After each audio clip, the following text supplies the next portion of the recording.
Hello everyone, स्वागत है आप सबका मेरे इस यूट्यूब चैनल पे जिसका नाम है हेल्दी हैबिट्स। तो आज का जो हमारा ये डिस्कशन है फ्रेंड्स, वो है good fats versus bad fats. हमेशा लोग कहते हैं ना कि फैट फैट फैट, क्या वेट लॉस प्रॉब्लम्स जो हैं वो सारी की सारी सॉल्व हो जाएंगी अगर हम अपनी डाइट से फ़ैट्स को पूरी तरह से हटा दें? क्या कभी आपने सोचा है? तो मैं बताऊं तो इट्स नॉट दैट सिंपल। ठीक है, हमें एक्चुअली में फ़ैट्स की बहुत ज़रूरत है, हम उसके बिना रह नहीं सकते हैं। क्यों? मैं आपको कुछ यूज़ बताती हूँ आपके फ़ैट्स का। Like keep our skin soft, ये डिलीवर करते हैं फैट सॉल्युबल वाइटामस जैसे ए डी ई के, ये सारे फैट सॉल्युबल वाइटामस ही तो हैं। उसके अलावा फ़ैट्स बहुत अच्छे सोर्स होते हैं एनर्जाइज करने के लिए फ्यूल को। तो बस कंफ्यूजन जो होती है वो गुड फैट्स और बैड फैट्स में होती है। तो हमें क्या करना है कि हमें कैसे आर्टरी को क्लॉग करने वाले ट्रांस फैट से बचना है और कैसे ओमेगा 3 फैटी एसिड्स को लेना है जो कि हमारे हार्ट हेल्थ के लिए ज़रूरी हैं। उनके बीच में हमारा डिफरेंस होना चाहिए, और अगर उनके बीच में डिफरेंस नहीं होता तो होती है ओबेसिटी। समझ रहे हैं? तो चलिए आज के इस डिस्कशन की शुरुआत करते हैं। सबसे पहली बात आती है कि फ़ैट इन्हेंस क्या क्या करता है ना, which is one of the reasons जो कि हम इसको बहुत इन्जॉय करते हैं इसको खाने के लिए, है ना।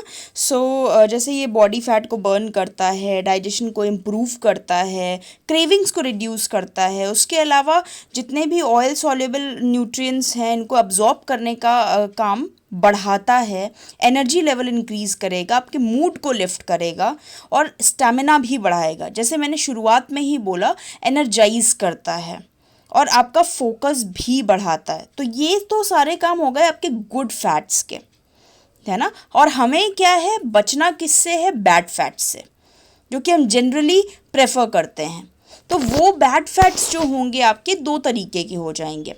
नाम में बहुत बड़े बड़े लग रहे होंगे ना, सैचुरेटेड और ट्रांस फैट। चिंता मत करिए, हम सबको बहुत अच्छे से डिस्कस करेंगे।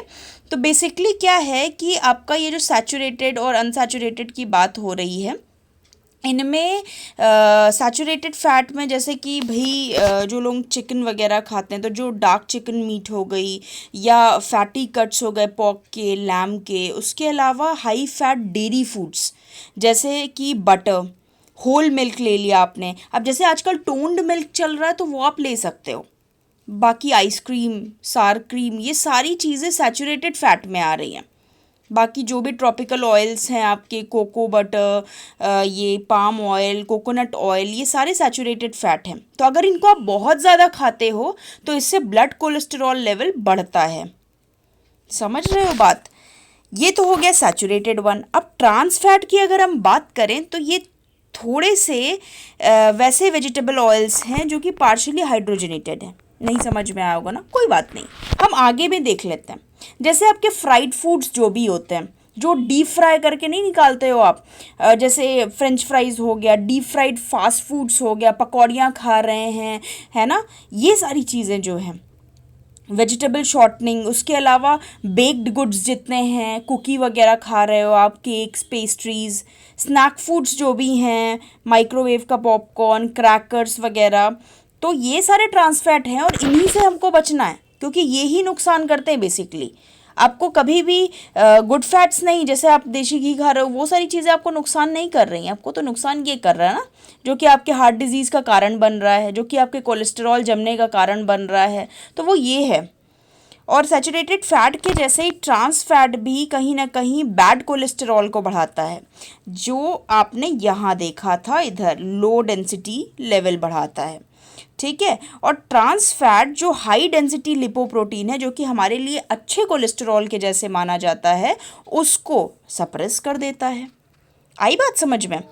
देन बात करते हैं, ये देखिए, ये मैंने दो चीज़ें आपके लिए लगाई है कि हाई हीट कुकिंग ऑयल, मतलब जिसको आप बहुत ज़्यादा हीट कर सकते हो, उनमें आपका यही कोको बटर, घी यानी देसी घी आपका, और उसके अलावा कोकोनट ऑयल, ये सारी चीज़ें इसमें हैं। और जो लाइट कुकिंग ऑयल है, जिसको आपको ज़्यादा पकाना नहीं होता है, जैसे आपका ऑलिव ऑयल एक्स्ट्रा वर्जिन वाला, एंड देन एवोकेडो ऑयल, या बटर, अब इन सबको क्या करते हैं लोग जनरली बहुत ज़्यादा उबाल देते हैं, बहुत ज़्यादा गर्म कर देते हैं। वो गलत चीज़ है, वो आपको नहीं करना है, आपको बचना है उससे। तो गुड फैट्स की बात चलिए कर लेते हैं, जो कि हार्ट हेल्दी फैट्स कहलाते हैं। अब इसमें भी दो बड़े बड़े टर्म है, एक मोनोसैचुरेटेड, एक पॉली अनसैचुरेटेड। Don't worry. तो मोनो अनसैचुरेटेड की बात हम करते हैं तो ये आपका इंक्रीज करता है blood cholesterol level. Increase in the sense improve करता है, नॉट इंक्रीज करना, इम्प्रूव करना।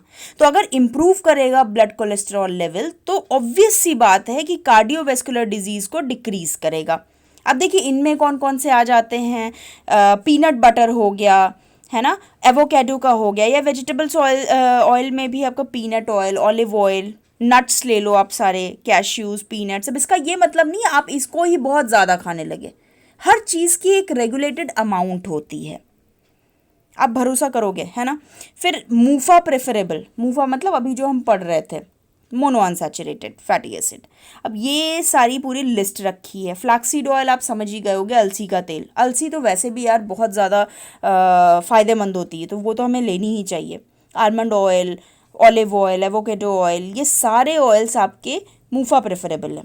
और अगर हम पूफा की बात करें तो पूफा इन द सेंस कि आपका, पूफा की बात अगर हम करें, हाँ, तो जो आपको ये दिख रहा है पूफा ओमेगा 3 एंड पूफा ओमेगा 6, तो ओमेगा 3 में ये आपके सारे आ जाएंगे एंड देन आपका ओमेगा 6 की बात आ जाएगी। तो फिलहाल इन सब में थोड़ा थोड़ा फ़र्क होता है, क्योंकि जो मोनो अनसैचुरेटेड हैं उससे ज़्यादा आपके पॉली अनसैचुरेटेड फ़ायदेमंद होते हैं, क्योंकि इनको इसेंशियल फैट्स कहते हैं। इसेंशियल इन द सेंस कि बॉडी इसको बना नहीं पाती और हमको इसे फूड से ही नीड इसकी पूरी करनी पड़ती है। तो प्लांट बेस्ड फूड्स जैसे हो गए, ऑयल्स हो गए, वो प्राइमरी सोर्स होते हैं। और अगर हम मोनो अनसैचुरेटेड की बात करें, पॉली अनसैचुरेटेड भी हार्ट डिजीज़ के रिस्क को बहुत कम करता है, इवन ब्लड कोलेस्ट्रॉल लेवल को भी लोअर करता है। तो चिया और फ्लैक्स सीड्स, आपने नाम सुना होगा, फ्लैक्स सीड्स मतलब आपके ये ही जिसकी बात अभी मैं कह रही थी, अलसी के सीड्स, उनमें ओमेगा 3 भर भर के होता है, तो खूब न्यूट्रिएंट्स मिलते हैं। हेम्प सीड्स भी होते हैं जो, वो भी ओमेगा 3 के कॉम्बिनेशन से मिलकर बनते हैं। तो जनरली क्या होता है, ये जो पॉली अनसैचुरेटेड फैट्स होते हैं वो अनस्टेबल होते हैं। तो अनस्टेबल का क्या मतलब हुआ कि आप इसे हाई हीट कुकिंग नहीं दे सकते हो, नॉर्मल सी कुकिंग करो ना, वैसे भी जलाना ज़्यादा होता नहीं है। और आपको तो ये भी पता होगा कि जैसे लोग रिफाइंड ऑयल का यूज़ करते हैं, उसे कई बार पूड़ियाँ तल के निकाल रहे हैं, फिर पता चला पापड़ तल के निकाल रहे हैं। प्लीज़ उसे एक बार के बाद यूज़ मत किया करिए, क्योंकि उसमें ऑलरेडी न्यूट्रिएंट तो ख़त्म हो ही चुके होते हैं, कार्बन एक्स्ट्रा बढ़ चुका होता है, और वो आपकी हेल्थ के लिए बिल्कुल भी अच्छा नहीं होता है।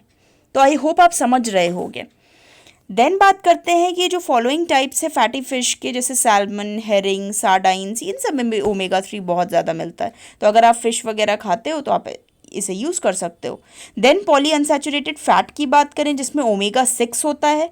टोफू आपको याद होगा, टोफू मतलब जो सोया मिल्क से मिलकर बनता है ना, सोयाबीन के मिल्क से। And then soybeans, then soynut butter, walnut seeds या vegetable oils, corn oil, sunflower oil, sesame oil, soft margarine जिसको आप लिक्विड या टब कहते हो, उन सब में भी ओमेगा 6 भर भर के होता है। और ये सभी आपके लिए गुड फैट्स हैं। जैसा कि अभी मैंने बताया, ये एसेंशियल फैट्स होते हैं जो कि आपकी बॉडी नहीं बना पाती है। तो आई होप आपको आज का ये सेशन थोड़ा इंटरेस्टिंग लगा होगा इस बेसिस पे कि फैट्स, हर तरह का फैट हमारे लिए ख़राब नहीं होता है। हमें बस उन दोनों के बीच का डिफरेंस पता होना चाहिए कि गुड फैट क्या है और बैड फैट क्या है, और हमें कितनी अमाउंट में इसको लेना है जिससे कि हमारी बॉडी के लिए हार्मफुल ना हो। ओके, तो ऐसे ही स्वस्थ रहिए, मस्त रहिए, जहाँ पे भी हैं वहाँ पे सेफ बने रहिए। Thank you so much for joining this session. Like and subscribe this so that आपको सारे के सारे नोटिफिकेशंस मिले, and share as much as possible. Thank you.